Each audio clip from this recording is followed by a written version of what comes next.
By chapter 5, part 2, Shep has had 4 cups of the ayahuasca juice, and Shep says that now he's had an adult portion of this. And he says the phrase, "Why must I always lick the jar?" And we got this in the prologue, but he dives a little bit deeper. He says there's always a need for more. He's always pushing things to the limit. And this was born out of boredom and willingness to say yes, which we got some of the yes stuff in a previous chapter. But I'm curious if he dives into this more through his ayahuasca journey. We'll have to see. Shep gets a curiosity about that guy Mike he met during yoga. Mike looks like he's patrolling and protecting the group, and if you remember, he is an ex-SEAL team member. Shep decides to wait outside for Mark, but then Shep throws up on the stairs. He goes back inside. Shep starts to really mellow out, he says, and become normal, and he said it was a pleasant come down after the ayahuasca juice. Everybody's kind of done with this first ceremony. And so they're all talking as a group and they're sharing their stories, and some of the people are sharing their abuse and past traumas. One woman shares that she saw a character from Game of Thrones in the window, and Shep is dying laughing at this. So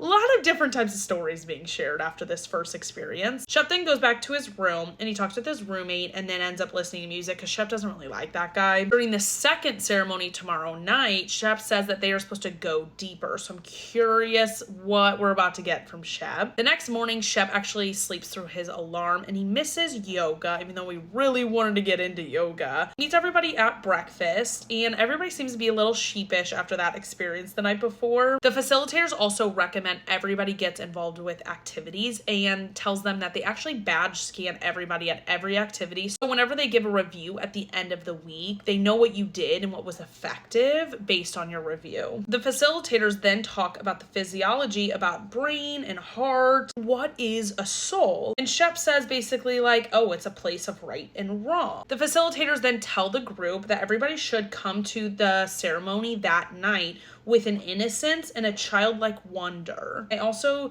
say that everybody should ask these 3 things of themselves: show me who I become, merge me back with my soul at all cost, and heal me. So those are 3 interesting things to dive into when you're on drugs.